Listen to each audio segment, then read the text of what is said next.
Okay, so if we look into how to upload our timetables next, so we're going into exactly where we've just gone. So we're booking locations, and then we clicked, if you remember, into our club,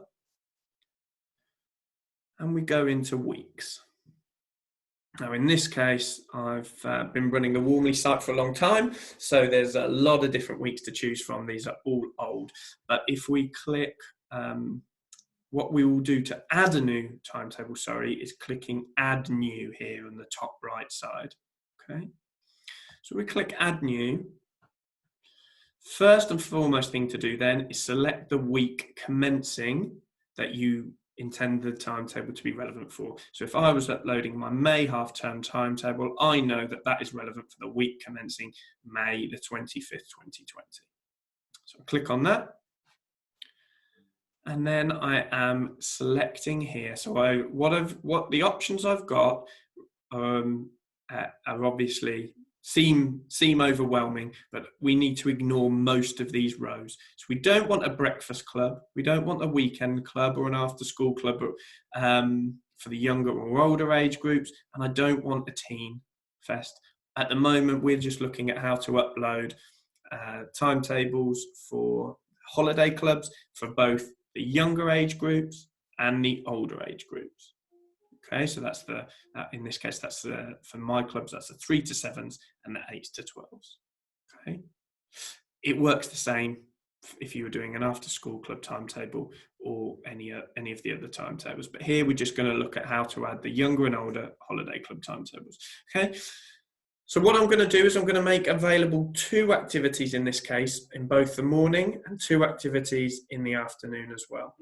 Okay, so you can select how many you like, but obviously we need at least 2 each morning and 2 each afternoon to fit in with the FunFest brand option of choice for all children.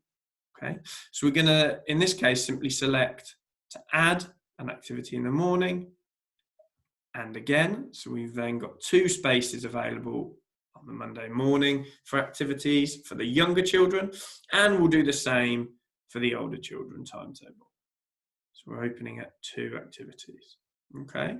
Now bear in mind that these link. So to work around potentially low numbers, certainly, or lower numbers, certainly when you get your club off and running, you want to make sure that the activities link in the younger and the older age groups. So what I might do is on Monday morning, I might put a Messy Mayhem session on for the younger children, and that same activity, but called a slightly different thing for the older children, Crafty Creations. Okay, so I've simply selected that drop-down option and clicked on the activities I want.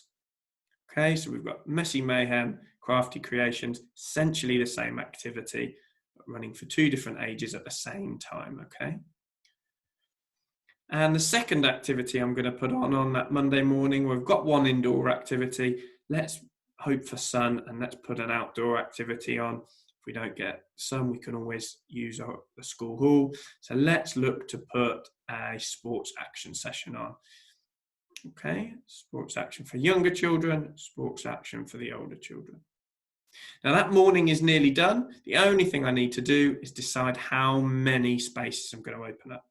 Okay, so you can edit this as much as you want. All I would say is once you've made a decision on that number, do not make that number smaller than the number of spaces that have already been booked. Okay, so if you make 8 spaces available because you might want 1 staff to every 8 children on that Messy Mayhem session for the younger children, once 7 have booked on, do not try and edit that number to a number lower than 7. Seems obvious, it's been done before. Okay, so let's say I'm going to start with, and I don't want to start with a number too big, I want to make it look like I've got a popular holiday club running, not something with infinite spaces. So I'm going to make 8 spaces available on my Messy Mayhem, 8 on my sports action for the younger children, and then I'm going to do a similar number for the older children in this case. Okay, so that, if you look at it, although 8 looks small, what you've done here is you've enabled 16 spaces for younger children and 16 spaces for older children just on Monday morning enabling a total of 32 possible places. We can always make that number bigger if bookings come in. We can always come in here and change that 8 to a 16 if we want to, or whatever else. Okay, you can edit that infinitely. So we go through the whole week, add on 2 activities each morning and afternoon, with the sole exception being the Friday afternoon, where we tend to just do Fun Day Friday. Okay.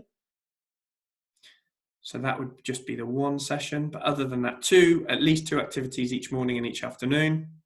And that remembering to add in the number of spaces we want. Obviously on that Friday session, we might add slightly more as there's no option of other sessions. Once I've done that, I've gone through my younger and my older timetable, I'm happy with it, then in the top right here, we'll simply click save week. Okay, and that will then save that timetable to your front end, that week of timetable. So in the summer, you will need to, hopefully, if you've got 6 weeks available, or more even, you can save that 6 times. You can keep going back in and resaving it under the different weeks commencing, and that will automatically save to your front end.